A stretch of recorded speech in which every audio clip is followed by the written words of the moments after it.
first recollection I have was in the winter of 1834. As near as I can judge, I was with the Micmac Indians and crying for bread. But as the tribe was engaged in hunting upon the great hunting ground near Halifax, Nova Scotia, and they lived principally upon meat, I spent my breath for nothing. I recollect the following winter of being with the same tribe and at play with the Indian children at a game called snow snakes.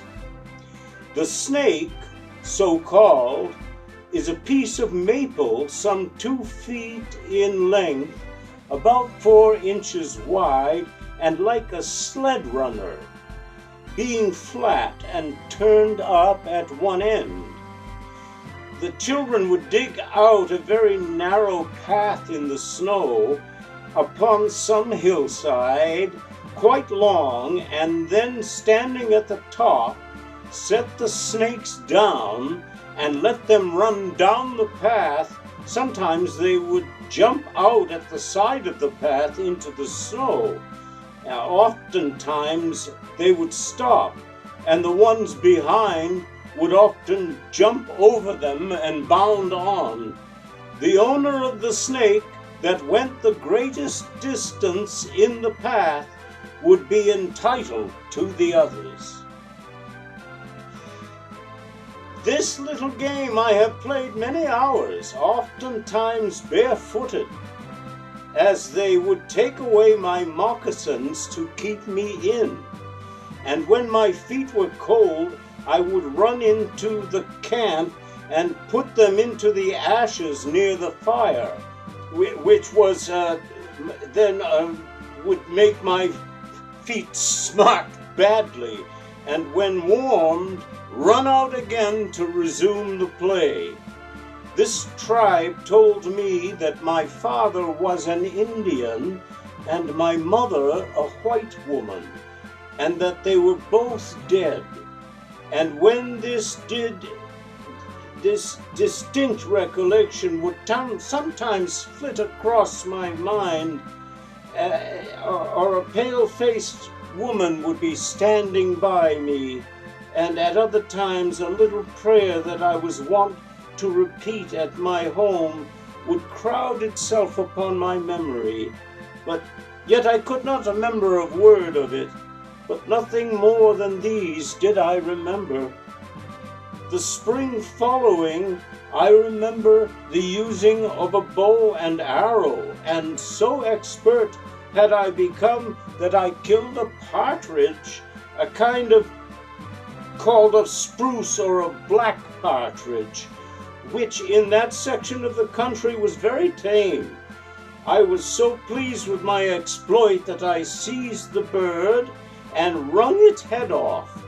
This little adventure with the bow I remember very distinctly, and the feat is not uncommon with the Indian boys, being used to exercise their limbs more than the white children, and to accustom themselves to recreation in the open air. Their strength becomes developed at an earlier age. I had known small Indian boys not more than 5 years of age to shoot with their bows and arrows rabbits and other small game. At this time, the tribe was near the Great Lakes north of Halifax, and I remember of going in the spring with the Indians in the night to spear salmon in the rapids that connect the lakes together. They wanted me to tend the torch that is usually placed in the bow of the canoe. Their canoes were made of birch bark and lined with fir and sometimes ash wood. These canoes are very light, and to manage them requires a great skill and experience, for a small weight upon either side inclines them over and oftentimes in the rapids, when spearing salmon, the Indian who handles the spear loses his balance and is precipitated into the water, overturning the canoe, putting out the light of the torch, and endangering their lives. But they heard the canoe upstream, and then while one tends the torch, another uses the spear, and a third sits in the stern and paddles the canoe. The spear is about 12 feet in length, with a small round pointed piece of iron about 6 inches in length driven into the end. Just above where the iron is inserted is fastened by strings a piece of wood, narrow and thin in the shape of a horseshoe, called jaws. This is fastened onto the pole so that each side of the jaws extend in the form of an arch nearly to the end of the iron. And then the Indian strikes the salmon upon the back, and the iron enters the vertebrae, and the jaws, which are rather pliable, open, and the fish is caught between them. The spear is then drawn quickly up and stuck upon the inside of the boat, and then the fish drops off. I have sometimes seen the canoe filled with salmon speared in this manner, and so that we had quite a load when we returned. My next recollections are of scenes that occurred the following winter of 1836 and 37, when I was with another tribe, whether taken or sold I do not know, called the Wabanauke, which tribe inhabited British America, and which is now called Canada.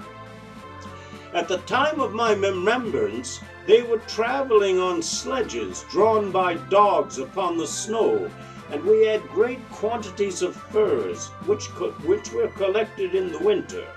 In the following spring, we visited some trading stations and disposed of our winter's work, or exchanged for food, bread and tobacco and whiskey, which they thought was the most valuable of all. We lived principally upon animal food, with fish and sometimes a scanty supply of bread.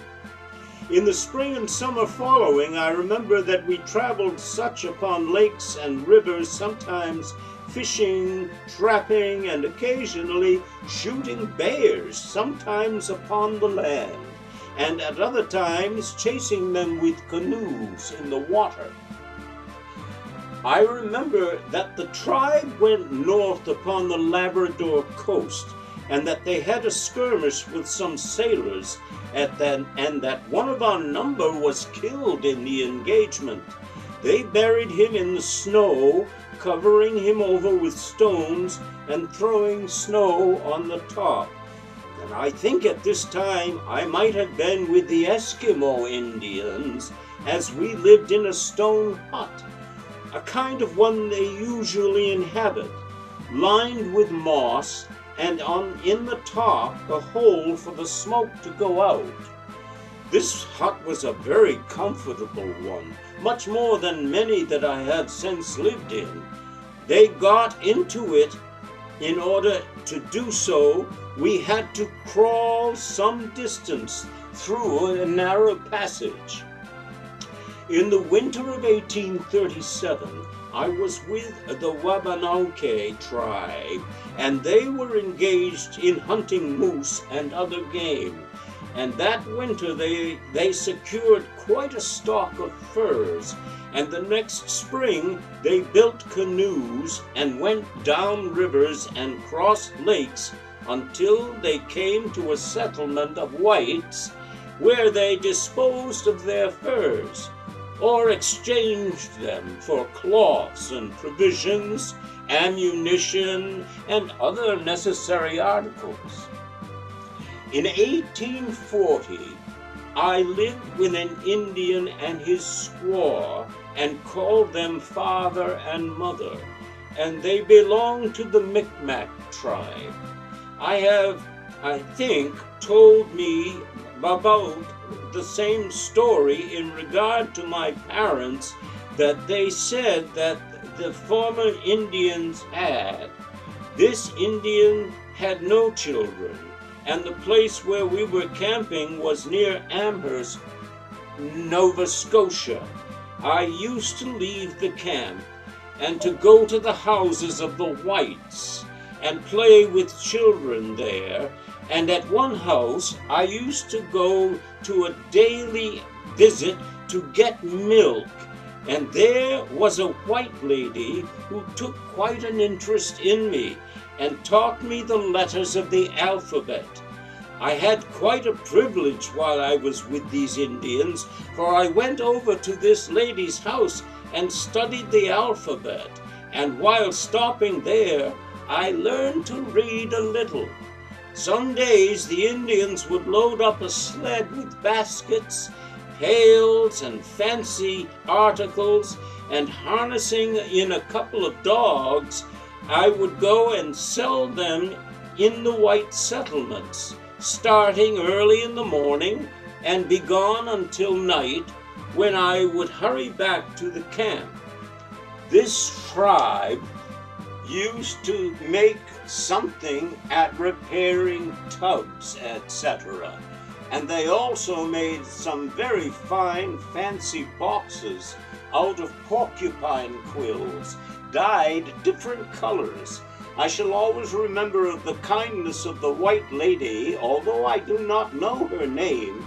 She gave me a small primer in which I learned my letters, and I remember that she was very patient and forbearing with me in her efforts to learn me to read.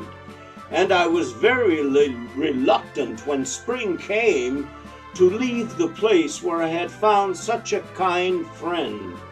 But the Indian life is one of change, and from spring until snow comes, they are roving from place to place, rarely stopping for more than a week, and not often that in one place. The most of the summer is spent in hunting and fishing and trapping, and when winter comes, they pitch upon some good place to hunt, upon the edge of some settlement where they make baskets, and thus pass the winter. In the hot summer nights, the Indians often hunt moose as they assemble in the water upon the edge of some lake to get rid of the flies, and when thus situated, the hunters paddle in their canoes, keeping to the leeward of them, and when near enough, shoot them down. The tribe the following winter stopped at an Indian village called Aristogouche, which is near Pictou, and I remember of going to the Catholic church, which was built of stone, with the Indians. I carried my little primer given me by the white lady, and the first time I went, and the priest, seeing it, took it away from me and boxed my ears, saying that I had no business with such a book as that, for I might learn to read, and then in all probability I should become a Protestant, and if I died in that belief, I should be miserable forever. I could have borne having my ears boxed very well, but to have the little primer that the lady gave me, the only memory I had to remember her by, taken away, was too much, and the tears flowed down my cheeks and aroused my indignation, and I wished that I was a man, that I might punish him for his treatment of me. The impressions of childhood are very often lasting, and a striking incident taking place in early life will oftentimes be fixed upon the memory forever, and some little event in youth will also often affect the future history of a person. The little occurrence with the priest, trifling as it may appear, had a deep and lasting impression upon my mind, which did not wear off, but rather only increased as the years rolled away and time only deepened the breach than age had widened it. It made me bitter in commencing that a little dislike, until it has grown into a hatred of forms and ceremonies and a contempt for heartless, unfeeling conduct toward people, withholding from them, as they do, the great advantage of life, that they may retain their power and exercise their authority over them, and thus keep them in ignorance and superstition. The Indian family that I lived with in the winter of 1840 belonged to the Micmac tribe, and the man's name was James Paul. He was a very kind man when himself, but he was accustomed to drink whiskey, and when under its influence he was savage and cruel, and many times he has driven his wife and myself from the camp to pass the night in the woods. And the spring following, part of the tribe went in canoes to Prince Edward's Island, which place is a great resort for fishing vessels, and is therefore a good trading place for the Indians, who dispose of baskets, furs, and fancy articles that they manufacture to the sailors. The company that I was with stopped at the island all the summer and part of the fall, and then went to Minimitch's Bay, which is on the coast of New Brunswick.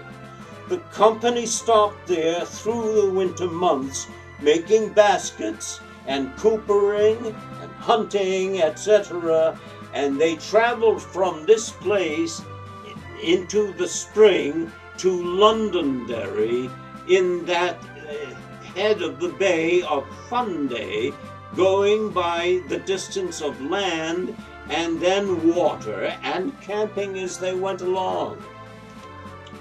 At times we encamped upon the side of some beautiful lake, whose placid waters under the bright and full light of the moon shone like a shoot of silver before us, sparkling and glistening under its beam, until the existence of the lake was forgotten by the beholder, and all that attracted the gaze or absorbed the attention was the fantastic dancing of the silver light before us.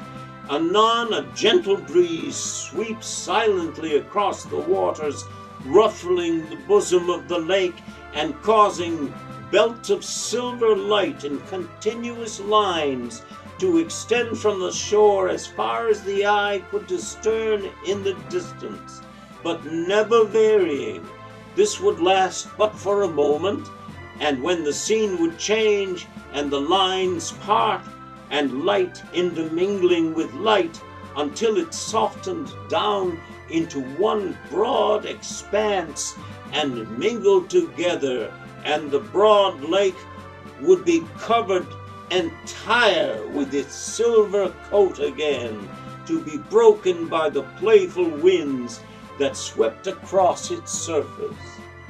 As this beautiful scene was stretched before us, there was another, perhaps not so beautiful, but equally grand and majestic, that lay behind our camps, the forest, with its openings here and there, through which the rays of moonlight entered, lighting up as if with 1,000 torches the wood, and displaying a scene of marvelous grandeur, reflecting in somber hue the massive trunks of the forest pines and the bright spots around it. At times, a dark cloud would pass through the heavens, extinguishing the light of the moon, and so changing the forest scene that naught could be seen but a gloomy belt of darkness extending around on every side. At other times, we encamped upon the side of some river, with the dark cliffs arrayed their craggy peaks, and permitting and presenting an insurmountable front behind us, and the river rolled sluggishly along in front. At one time, as we were thus encamped, the heavens were enshrouded in darkness, and in the distance was heard an advancing storm, and the low moaning wind increasing in its mutterings as it approached, until it seemed to tower in the mountain top, and gathering there its united force, it broke in its awful fury upon us. The glare of the lightning and the harsh thunder appeared to come from the mountain top, commencing with a low, rumbling sound and seeming to roll down, increasing in its power and force, until it seemed as if it was about to crush our tents and smite us to the ground. The river now came roaring on, and with this the deep-toned thunder and the howling wind in one united power made the night frightful. The wind rushed on madly, sweeping in its progress our tents, and rocking the forest trees, while some were prostrated before its powerful force. The rain came down in torrents, and the river seemed to gather new strength, and bounded on with redoubled speed, foaming and roaring by as it swept a few rods in front of our tents. The elements seemed to be at war with one another, for above the fire flashed from the heavens, followed by the sharp, crackling thunder. The wind in suppressed tones was heard in the distance, as if some armies were rushing to a contest. But as it approached nearer, the ground seemed to tremble, and soon it appeared to meet in contest over our heads, where the battle fiercely raged, until one yielded and it passed on, its low mutterings being lost in the distance. The raindrops came gently at first, like the soft pattering of the leaves before the autumn wind, but as it approached, it increased and the other elements until the fountains above seemed broken, and sheet after sheet the water came from the heavens. Thus, in wild confusion and fearful power, the elements blended together on that dreadful night, and our tents were laid flat, and ourselves drenched with water. In the year 1843, I had lived with Paul about 2 years, and had been used so badly that I was determined that the first chance I had, I would run away.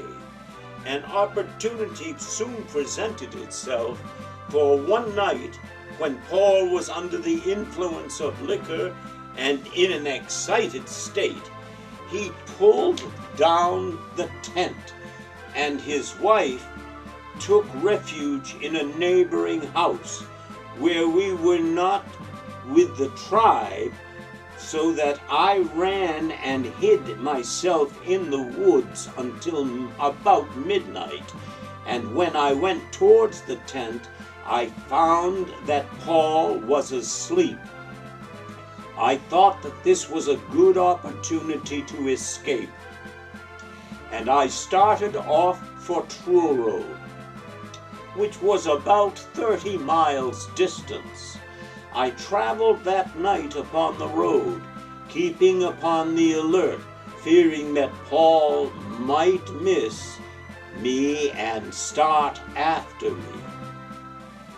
I arrived at the close of the first day at a town called Onslow and stopped there that night and thought some of remaining, but as it was near my old master, I feared that he might find me, and therefore I determined to push on. The next day I kept on the road, and at noon I arrived at Truro and succeeded in getting a place to work at a tavern and pay my board. I stopped in this place about 1 month, but as there were no Indians in the vicinity, and having long been accustomed to their kind of living and to exercise in the open air, I was dissatisfied with my situation and made up my mind to go to Halifax, about 70 miles distant, where there were Indians encamped. I therefore started off one morning and went as far as Brookfield, where in a tavern I did some chores and brought water, etc., and got my meals and lodging. While there, I fell in with a boy who said he had run away from Truro and was going to Halifax. The second day, he started with me, and we went as far as Lower Stewart, about a dozen miles from Brookfield. The tavern where we stopped was a stage depot, and we assisted in watering the horses and bringing wood and other errands, and got out our lodgings. While stopping there, I saw a Negro boy in the kitchen, where my companion and myself were peeling potatoes, and as I had never been so near a Negro before, I said to my companions, "How his eyes glisten!" And the Negro boy said, with a scowling look, "Be sorry, I'll make your eyes glisten." This remark frightened me, as he was somewhat larger than I was and looked pretty savage. And after I was very cautious about expressing my thoughts while I was in his company, and the expression on his face I can remember to this day. The next morning my companion turned back, but I kept on my way toward Halifax, and at night I arrived at Dartmouth on Chebucto Bay. Upon the other side of the bay was Halifax. Hearing that there were Indians, I went to the place where they were encamped and fell in with an Indian doctor named Toma, and who had quite a large family, and with making myself having sons and daughters married, who with their children were living with him, making all in all with myself 30 in number. I stopped with this Indian about a week, gathering roots and herbs, and then I went with the family to Digby, Nova Scotia, where we remained about 2 months, the doctor practicing medicine, and some making baskets, and others gunning and fishing, and we caught, while there, plenty of codfish and mackerel, and had also some fine sport shooting of porpoises. From this place we went to Annapolis, a seaport near Halifax, where we stopped 2 or 3 months, selling baskets and other fancy articles that we had made, and then went to a place called Old Barnes on the Bay of Fundy. At this place we had fine times fishing and hunting, but as the winter was approaching, the family began to think of pitching upon some place for winter quarters. We went to Brookfield, where we pitched our camp in a grove of rock maples, and while building our camp, the owner of the grove came to us and ordered us away. But finding that there were quite a number of us, and that we intended to remain, he, after some considerable talking, went away. We built an excellent camp here, which was 40 feet in diameter. We cut first 6 long spruce poles and stacked them together in the form of a cone, tying the top ends and allowing the other ends to be about 20 feet from each other in the form of a circle. Between these poles we placed numerous smaller ones running both ways, and upon these poles placed our strips of birch bark, each piece nicely lapping over the others, and neatly stitching together these pieces with spruce roots. These were tied to the poles, and when thus covered, it was perfectly tight, excepting a hole in the top through which the smoke might pass. The fire was built in the middle of the tent, around which, when very cold, we could all gather and pass the time very comfortably. The Indian that I was with used me very well, and I was allowed to go to school. But as it was some 4 miles distant from the camp, as this was in the winter time, when it was rather bad traveling, I could not got there on an average more than 3 times a week. The family that I was with had 12 large dogs that did all their teaming, as they could haul a load of 1,200 pounds easily, but we rarely harnessed more than 6 at a time. And when we went to the store, it was about 12-mile distance, and we usually went the distance in 2 hours, taking a load of 500 or 600 pounds. One day I went with some of the families to Truro, and while stopping at the tavern there, I had my bow and arrow with me, and as I was standing at the tavern door, the keeper asked me if I could shoot. "I can shoot," said I, "one of those geese in the yard," as there were quite a number, some 50 or 75 feet distant.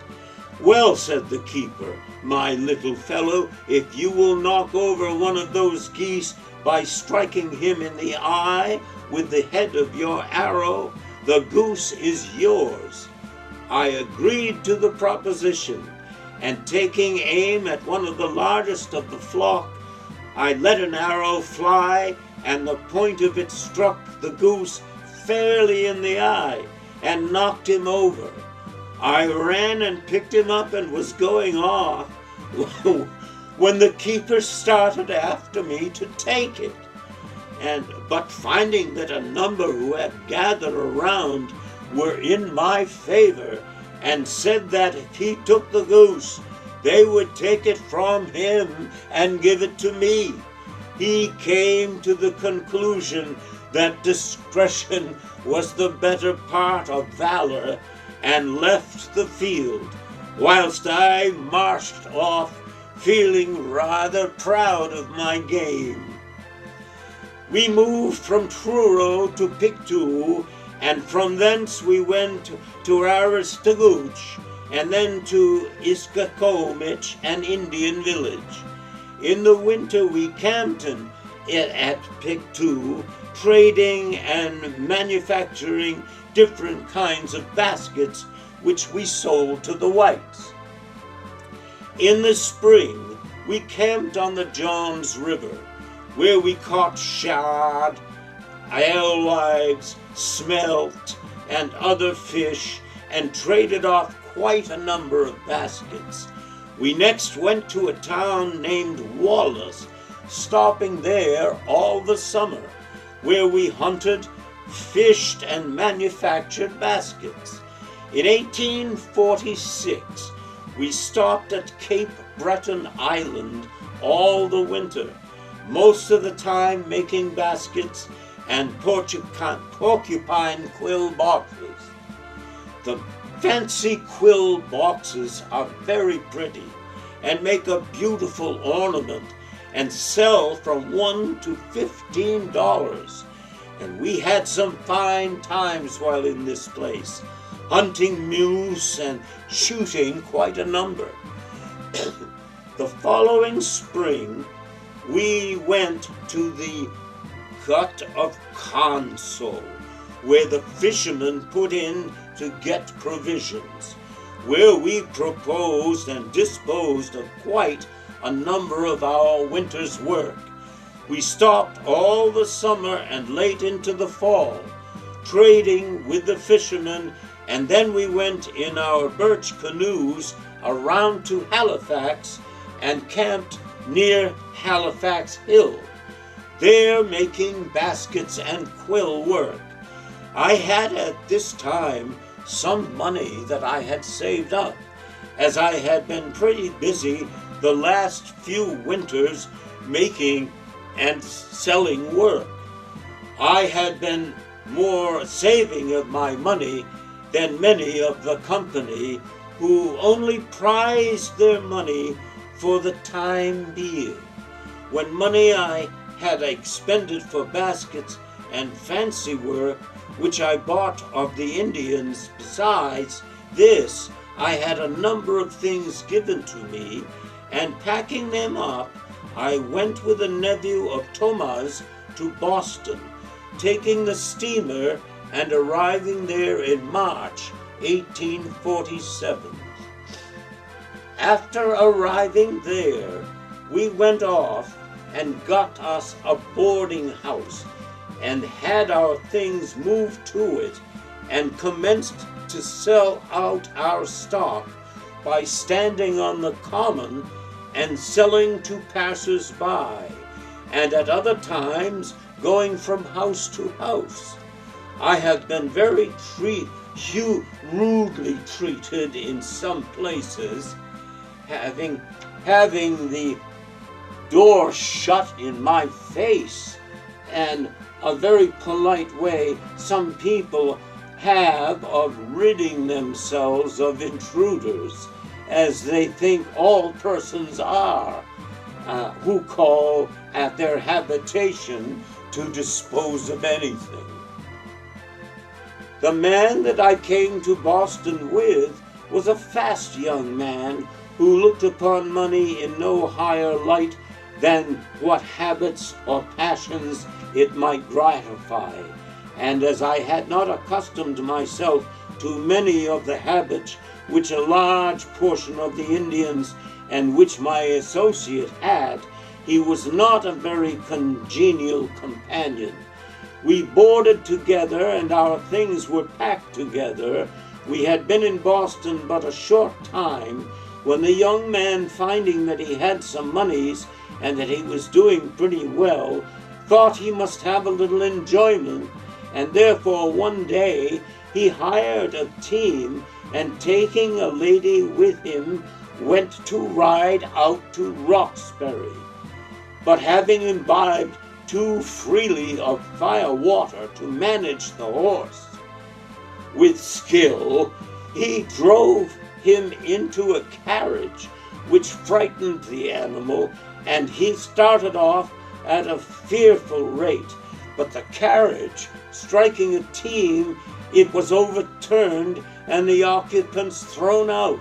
The horse, disengaging himself from the vehicle, ran back to the stable, whilst the lady was carried home in a hack. I was acquainted with the hackman that carried the lady home, and meeting him upon the street, he told me the circumstance, and finding that the carriage and the horse were both damaged, and that the young man would have quite a bill to settle, I hurried to my boarding house, and selecting out my share of the baskets and settling my bill at the boarding house, I went to New Bedford, Massachusetts, and I did not start any too soon, for an officer came as soon as I left and carried away the remaining articles belonging to the young man. I stopped at New Bedford a few days and sold some of my baskets, and then went to Fall River, Massachusetts, and from there to Providence, Rhode Island, where I stopped about a week, and then went to New York, where I disposed of the balance of my stock. The quill boxes that I carried would pack very well, and one inside of the other, and so I had $500 or $600 worth of goods, about 3/4 of which amount was my own. From New York, I took the steamer for Halifax, having been gone about 2 months, and I stopped at Halifax, Nova Scotia a few months, and then, as Toma and his family had a great amount of fancy work, some 20 of us left for New York again, arriving there about the 1st of August. In New York, we hired a tenement, as there were quite a number of us, and leaving the children at home, the elder ones went out and sold baskets and boxes. We sold about 1/2 of our stock while there, and purchasing 4 horses and 2 large express wagons, we packed up our goods and started for Philadelphia, Pennsylvania, and camping out as we went along. After arriving there, we bought some cloth and made us some tents, and after securing a place, we set them up, and some of us manufactured baskets while others sold them. This was the first time that I had lived in a cloth tent, and I found it much inferior to the other tents that I had lived in, for when it rained hard, the water would soak through, making it very uncomfortable. We stopped here about 3 months, manufacturing and selling baskets, and then we started for Springfield, Massachusetts, camping out on the sides of the road as we went along. At Springfield, we camped out all the winter in a place called Pine Woods, where we built a shed for our horses and put up our cloth tents, boarding them up at the sides, which made them quite comfortable. We made and sold many baskets while here, and in the spring we went to Bristol, Rhode Island, remaining there for 2 weeks, and then went to Newport, Rhode Island, where we stopped all the summer. As this is a great summer resort, we did very well, making fancy baskets and other small articles and disposing them to the boarders at the taverns. The Indian boys there also made many honest penny by shooting at targets, for we went next to New Bedford, Massachusetts, where we pulled up our tent and stopped all the summer pursuing our usual routine of business. We camped near the depot, and while here and were there troubled exceedingly with drunken sailors who would come to our tent with the intention of provoking us and getting us into a quarrel, but we did not while here get into any trouble with them.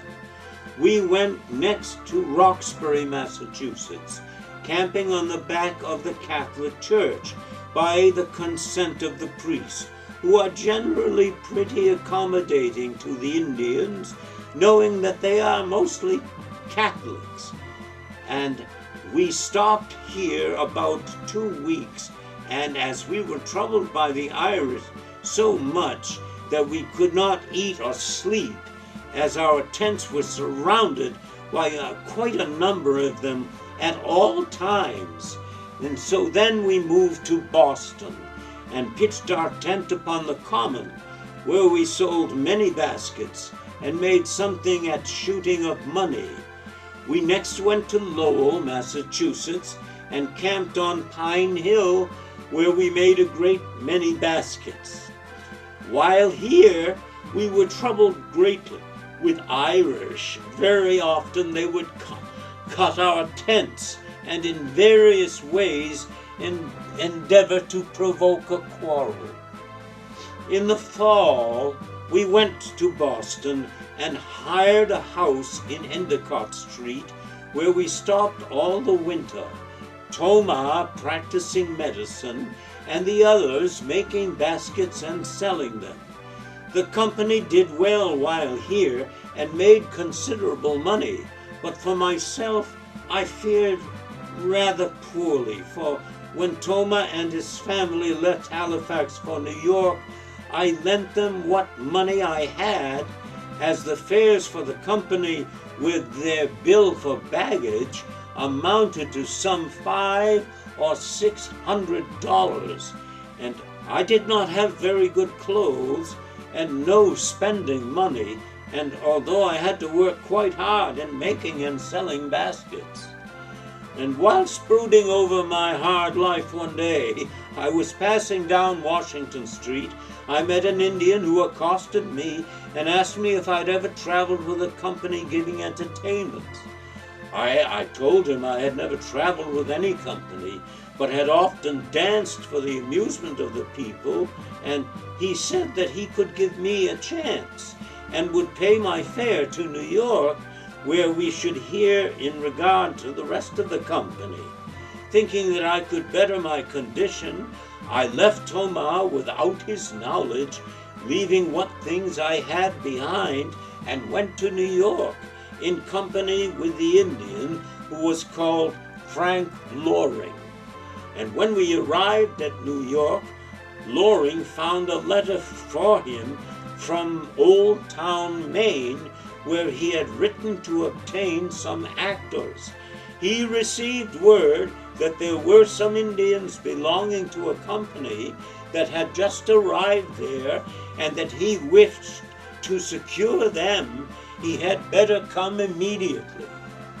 We therefore both started for Old Town, Maine, and arriving there, saw the Indians and procured their services, and also secured some dresses and outfits.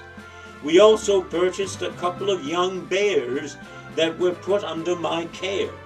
They were about a year old and very, very pretty tame.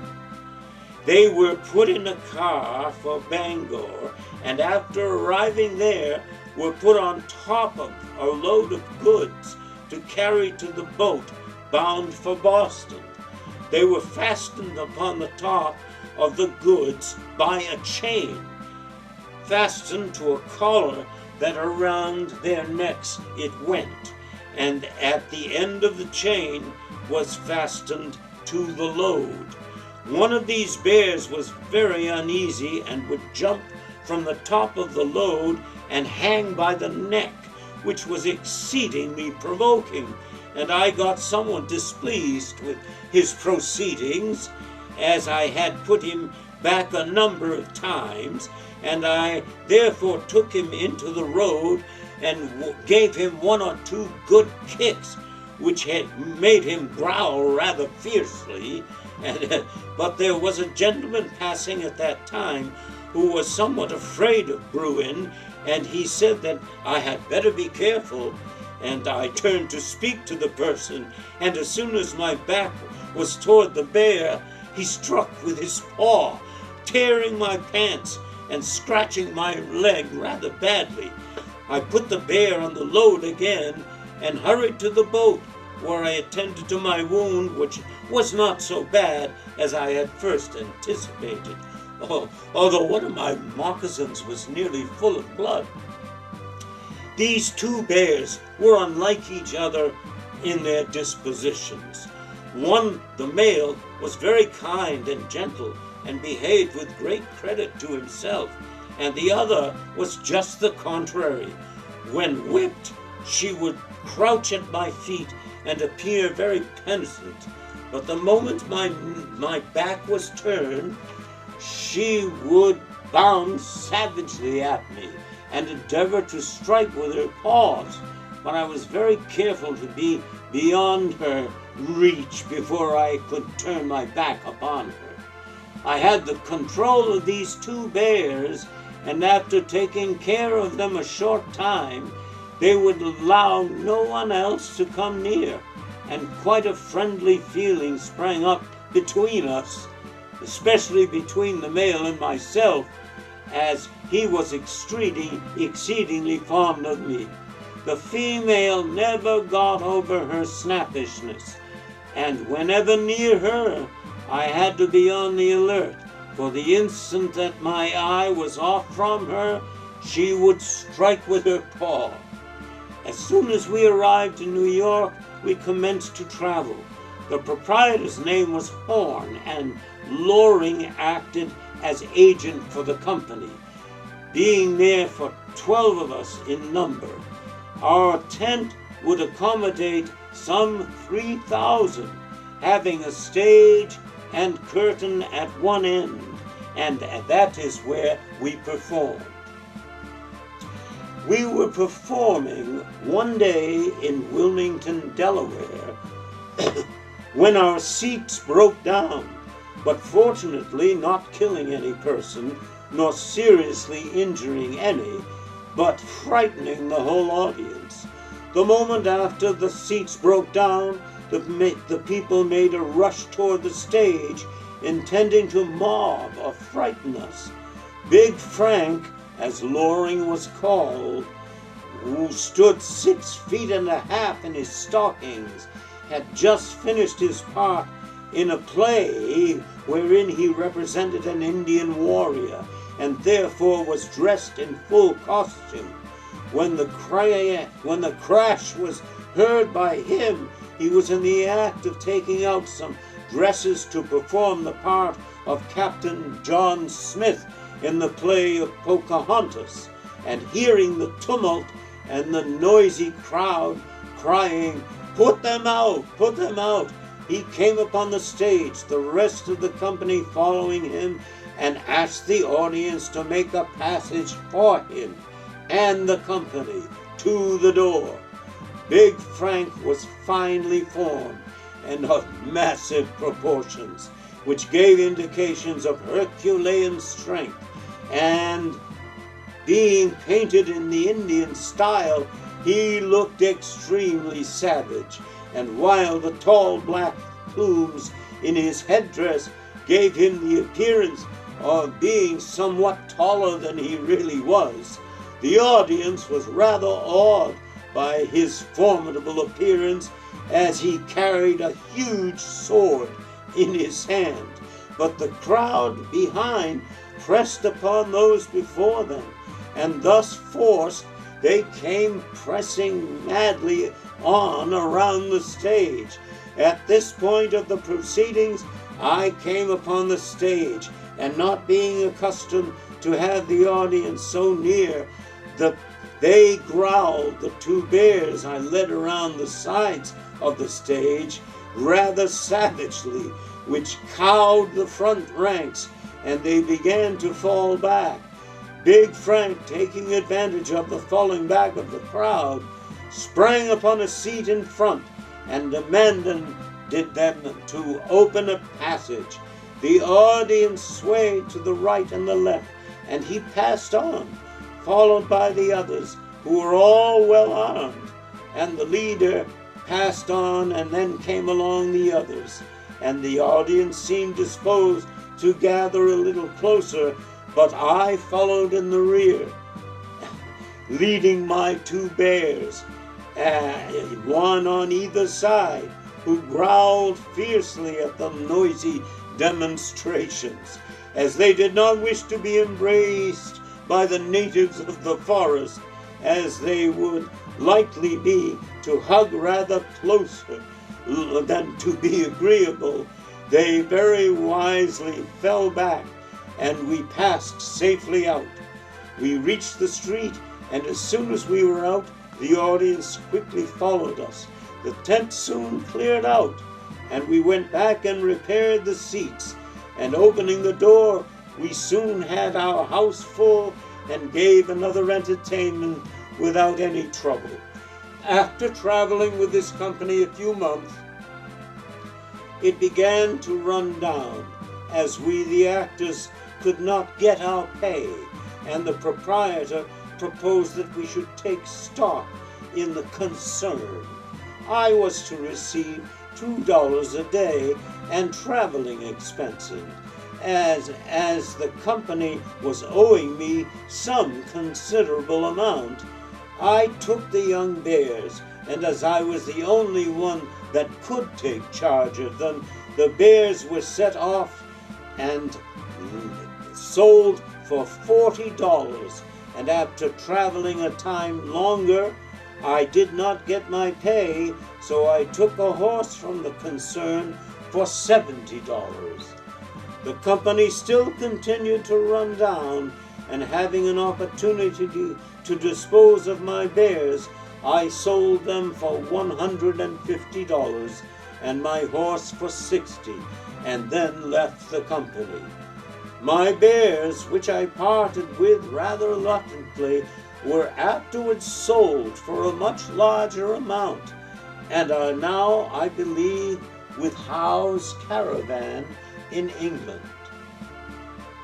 I had traveled some through the country, and although there were some pleasant features in this kind of life, yet the persons that made up the company and make up most of these traveling companies were ones who indulged more or less in intoxicating drinks, and were therefore not the person that I would have chosen for companions.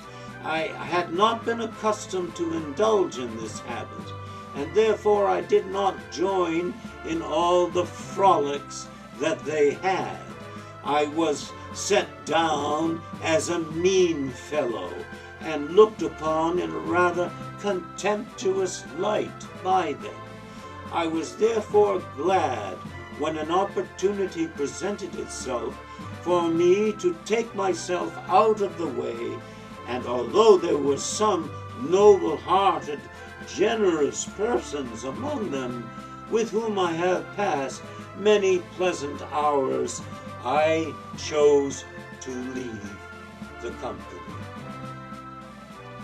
I left the company near Albany, New York, and went to Boston, Mass., where I remained about a month, and then went to Lowell, where I hired out with an Indian doctor named Cooley, and I had been with him but a short time when an Indian company came along giving entertainments, and then I engaged to travel with them upon shares. The first place that I went to was Lowell, where we gave a few entertainments, but as our dresses were rather poor and properties not in very good order, we camped out and commenced to make baskets, intending to get some money in this way and then recruit up. After getting some, we bought us some dresses, and having replenished our scenes, etc., we went to Nashua, New Hampshire, and then to Manchester, and then Concord, through parts of Vermont and Massachusetts again, and then through some of the larger places in Maine. In Dover, New Hampshire, we hired out to a man named Chase, and he agreed to travel with us through Maine, he paying our expenses and the company so much each night. He left us at Redfield between 2 days, owing all the company more or less, and also leaving us to settle our bills at the tavern where we were then stopping. I settled my proportion of the bill, which took all the money I had, and then walked to Bangor, where there were some Indians, and so I lived here with an Indian called Bangor Police, and traveled with his family all the summer, making baskets and getting ash to make them of. We went to the villages of the Penobscot, selling baskets and camping out as we went along, and in the summer months we camped at Woolwich until fall. While there we built a canoe and then went to Phippsburg, and the family that remained here a short time and then went away left myself and another young behind. We remained a short time in this place, chopping wood, gunning and fishing, and making baskets. The spring following 1852, I worked a short time in a sawmill at a place called Parker's Head, and also went 3 trips at sea, coasting. The first trip we were loaded with lumber, bound to Portland, but so heavily was she loaded that it strained her timbers, causing our vessel to leak badly, and I was kept at the pumps all the time during our passage, which was a day and a half. We arrived at Portland and laid at Molasses Wharf, as it was then called, and while there our schooner, as the water ebbed, caught in the wharf and was capsized and nearly filled with water. At low water we pumped her dry, and as the water rose she floated, and we unloaded. One Sunday the skipper and all hands, excepting myself, took the boat and went round to another wharf. At this wharf, as this wharf was fastened up on Sundays, and there they went ashore. I did not like the idea of remaining alone all day, and I therefore went out upon the wharf and clambered up upon the top of a shed and slid off into the street, a distance of 10 to 15 feet, bringing up rather suddenly. I went up into town, and after spending the day, went back and got a sailor from another vessel to carry me around to the schooner, where I found the skipper and the men had returned and felt anxious about me. The captain, seeing me come rather coolly upon the dock, began to show signs of making a rumpus at my having leaving the schooner without liberty. "Here, you redskin, what do you mean by leaving this craft without orders?" he said, and at the same time caught up a billet of wood and hurled it at me. But he was not in a condition to throw it with much accuracy, and it came nearer striking another hand than me. Somewhat nettled, he started after me, saying that he would learn me better than to leave without orders, but he was so far over the bay that as he approached the gangway, he made a lee lurch and fell, measuring his length upon the deck. The captain said nothing more to me after this in regard to leaving the vessel.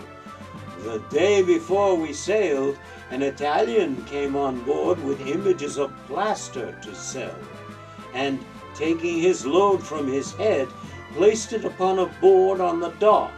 I was cutting wood at the time, and not noticing that the images were upon the board, in cutting a stick, I jarred it and broke a number of them. The Italian was angry and began to jabber at me in his language, intermixing it with broken English. And "I will pay you for what I have broken," I said. But nothing that I could say did satisfy him, and I ordered him to leave, and I approached within a dozen feet of him, when he drew a knife from his side, and with a quick movement, and after their particular mode of handling a knife, threw it at me with great force. Though extremely skillful with a knife, as most of them are, he did not make a successful throw, for the knife passed under my arm and through my clothing, just drawing blood, and it was fastened.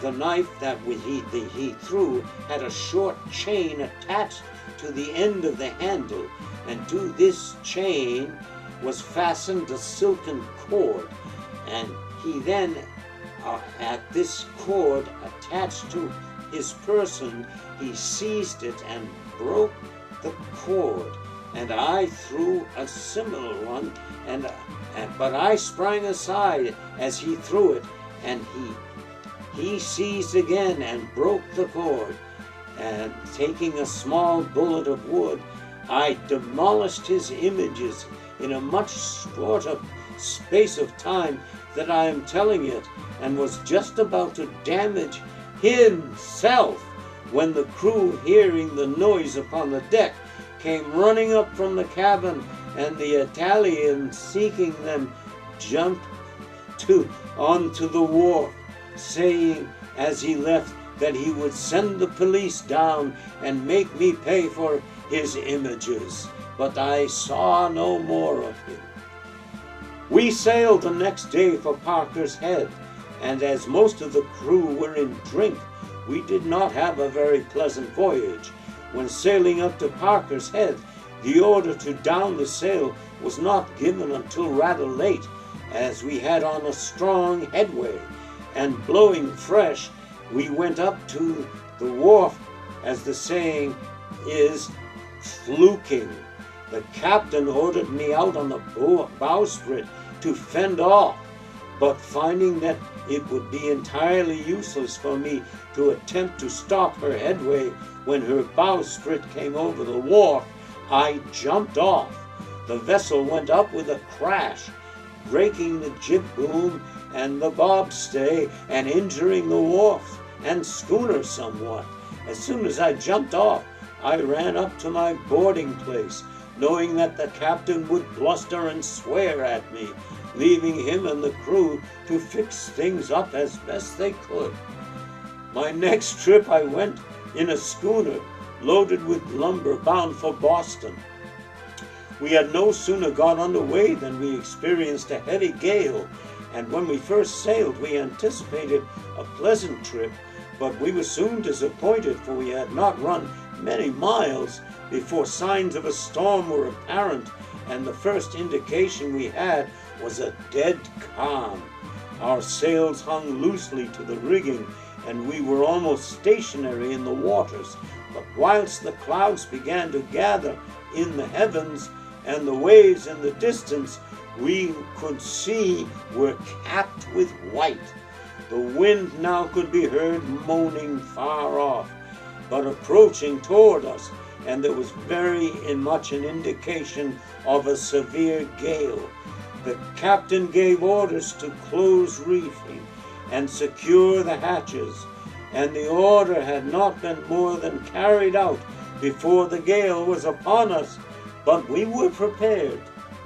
The sky was now covered with black, murky clouds, and the wind piped dismally in our rigging, and the sea seemed to change its color from a light to dark, murky greens, and heaved and tossed as though a volcano lay beneath its surface.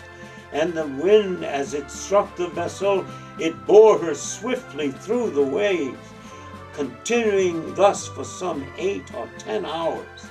This was the first storm at sea that I had ever experienced, and I thought if ever I reached the land that it would be my last. We were blown down by Cape Cod, and as we found when it cleared off, and after a short time then, we reached Boston in safety and unloaded our cargo. In going back, we made a quick passage, as we were only about 12 hours. Having made such a pleasant and quick trip back, I thought I would go one more voyage, and therefore I went again with a load of sawdust bound for Boston. The crew consisted of the captain, a lame man, using 2 canes as he walked, and 4 boys besides myself. The first night we had a headwind, and it looked squally, and so we ran into Portland Harbor and anchored, remaining overnight. The wind blew fresh, and the yards were creaking and the vessel pitching badly, when the captain, hearing the noise, hurried up fast as he could upon the deck. As it was very dark, he thought the vessel was adrift, and he sang out for me, and in turning to go down the stairway, he missed a step and fell head foremost, striking the stove and making quite a confusion. Hearing the noise and also the captain's voice, I hurried up on the deck, but finding that all was all right, I went into the cabin. And after assisting the captain, who was slightly stunned, into his berth, I went to my quarters. The next day, as it was fair, we set sail and arrived at Boston, where we unloaded our cargo and sailed for Parker's Head. Our mate having left in Boston, I was promoted to his situation. Our crew now only consisted of the captain and 3 besides myself. In the passage back, we experienced quite a gale, and as we could not make a harbor, we had to put off. We had 2 boys that were afraid to go aloft to furl the topsail, and therefore the other boy and myself went up to furl it. But as it was blowing quite fresh, we found it impossible to effect anything. I told the young man that if he would promise not to say anything, I would furl the sail, and after he had promised I took out my knife and cut a small slit in the canvas. The wind finished the rest, for the small slit increased until it ran the whole length of the sail, and then a fierce slat finished it, and the wind tore it into fragments. And as we came down, the captain hailed me, saying, "Well, Johnny, have you furled it?" "Yes," I replied, "but the wind has furled it, for it has blown all to pieces." The captain asked no questions about it, for the sail was an old one, and the story seemed probable. When I arrived back, I gave up going to sea, as I did not fancy that kind of life. I came to here and there, and to the conclusion that if I was to roam over the world, and if I was to travel here and there again, I should prefer terra firma, upon whose firm foundation I might travel without being subjected to the uncomfortable position of being lashed to a tree or the mast in a storm if it should arise. I did not like the idea of climbing aloft when the winds whistled and the thunders muttered overhead, and the rain beat in my face, to take in sail, while the lee lurches of the vessel threatened to take out my foothold and plunge me into the water beneath. But above all, I did not like to be caged up in a vessel.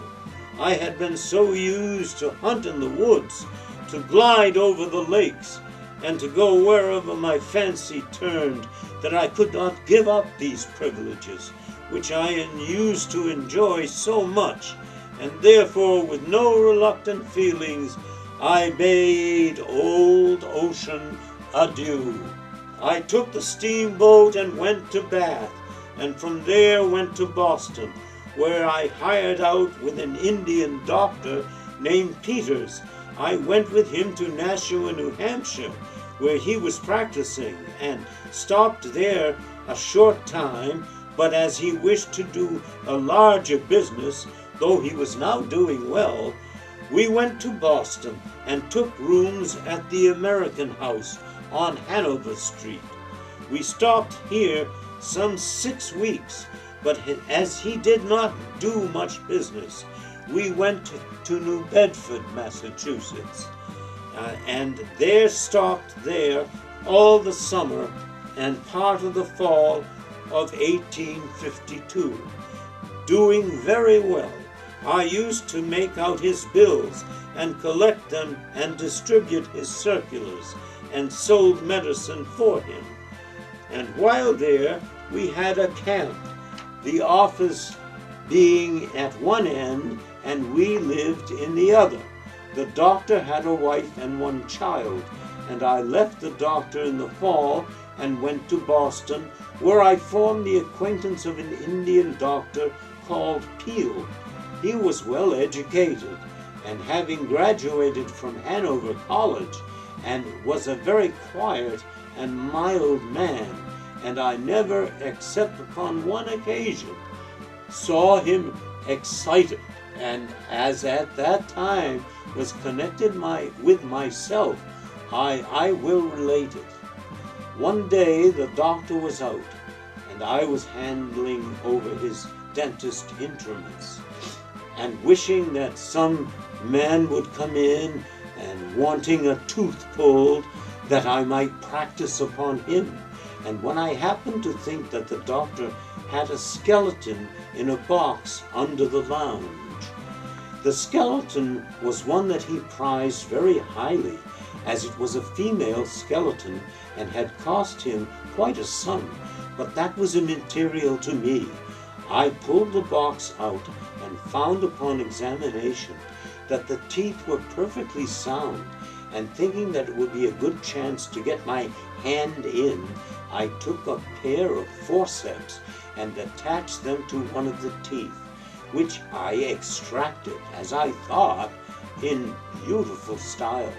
As I met with such good success in pulling the first tooth, I thought I would try again, and taking a new instrument, I hauled another, and it was a very pleasant performance again. I kept on until they were all extracted, and after finishing the operation, I placed the teeth back in their respective places, which job I found no trifling one, as I was somewhat green, and I worked quite hard and long to do it. The doctor, a few days after, was fixing up his office, and among other things he had a nice walnut case to set in one corner of the room to place the skeleton in. After setting the case in the right position, he came into the room where the skeleton was, and pulling out the box, he took hold of one end of it, and I on the other, and we carried it into the room, and there sat it down, and he lifted the skeleton up. One of the teeth, as he did, dropped out, and the doctor, somewhat surprised, lifted it higher up, and another dropped out, and then another, and thus they continued until they were all upon the floor.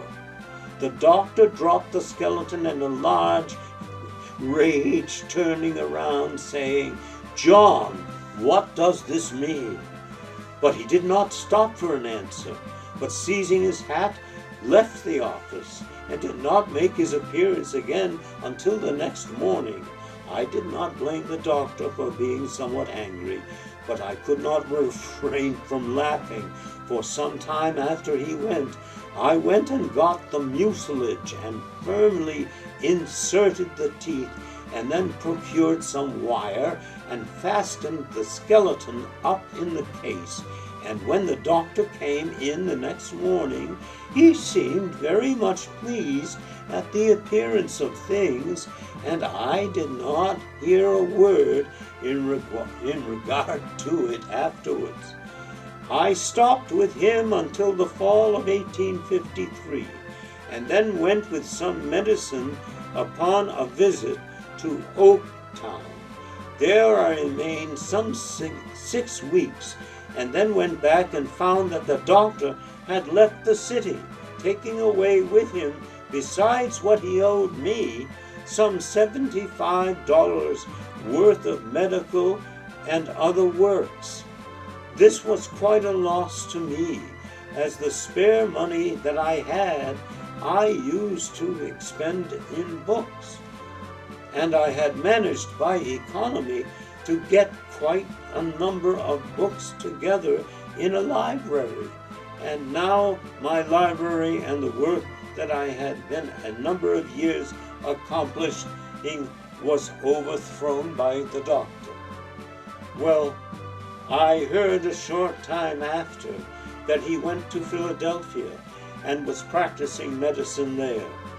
Notwithstanding, he took my books, and I lost some $40 that he owed me, yet sometimes or other I liked the man somehow, and for he seemed to be a good-hearted fellow, but I still thought that the joke I played upon him was nothing to compare to the one he had played upon me. I could get nothing to do in Boston, and therefore I went to Bath, where I hired out with a doctorous woman named Nicola. We stopped here until winter, and then went to Sydney, where we camped out, and we camped in an old road, and it having been raining very hard for a few days past, and as we were near a river, the water was turned off owing to the obstruction in the river above, and it came down the old road. It came rolling along toward us in the night, but hearing the noise of the waters, I went out, and finding what the trouble was, we turned out and struck our tent and moved back farther into the woods, into safer quarters. There was quite a freshet, and a young man and myself made some money catching logs and towing them ashore where we made them fast. I bought a horse while here for the doctress, and then went to Old Town, leaving one of the family to take charge of the tent while we were gone. In passing along between Unity and China, we came to a place called Albion Corner, where there was a public house, and we rode up and tried to get a dinner, but the people locked the doors and would not let us come in. There was a tall post at the door, the sign tumbled down after years before, showing that it was a public house, and feeling rather provoked in the way that they treated us, we took our hatchets and cut the post down, thinking that they did not need a sign, as they did not entertain strangers there any longer. We kept on our way and stopped at Troy, where we were received in better shape and got something to eat. But as our horse was taken sick, we could go no further, and therefore stopped all the night. The next day we resumed our journey, and at the same night arrived at Old Town, being ferried across the river in an old scow that we had obtained.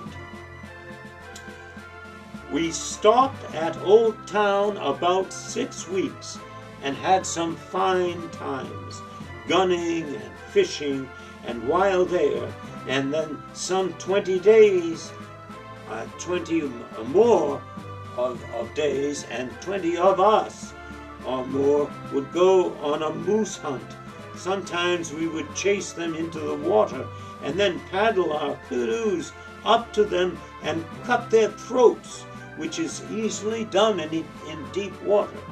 I thought that this seemed a very cruel way of killing moose the first time I saw it done, but after some time I got used to it and could butcher them in this way without flinching.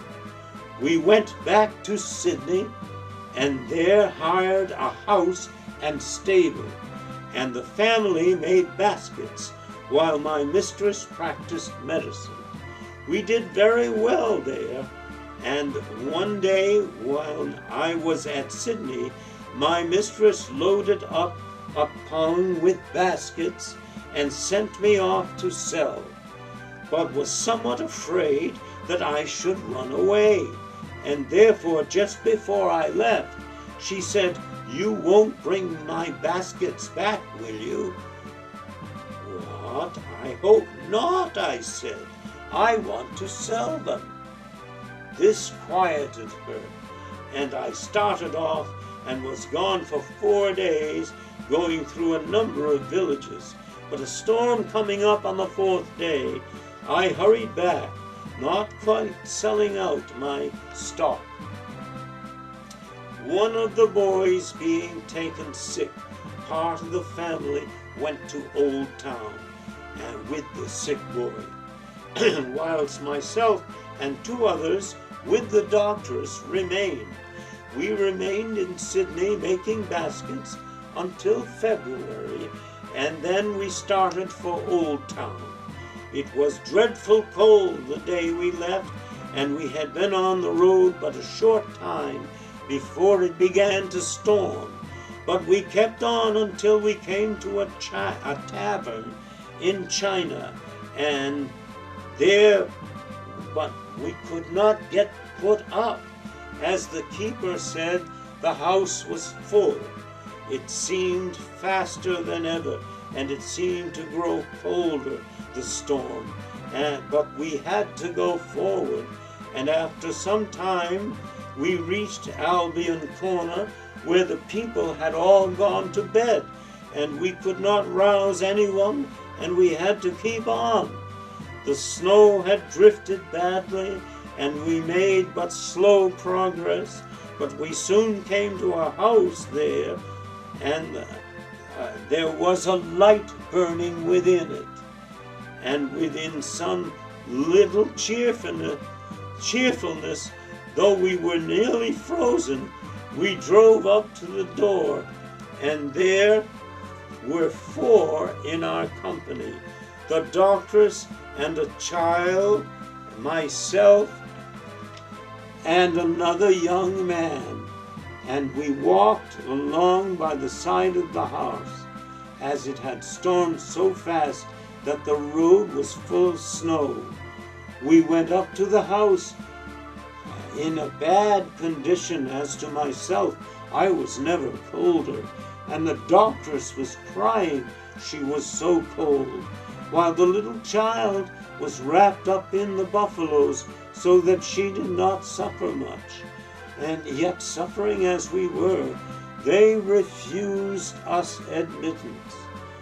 I did not know whether they were suspicious of us or not, but we stopped there and pled and entreated of that family to let us enter the house and warm us for half an hour, but to no avail. After some time, we made a compromise, and they agreed to let the woman and child in, and myself and young man to sleep in the barn. The doctress and child went into the house, and after taking care of the horse, and the family relented and let us in. I found that I had frozen one of my toes, but felt satisfied to got off as well as I had. After warming myself well at the fire, I went out into the barn, and wrapping myself in the buffaloes, I went to sleep. The next morning we got our breakfast at the house, and after paying them for their trouble, resumed our journey.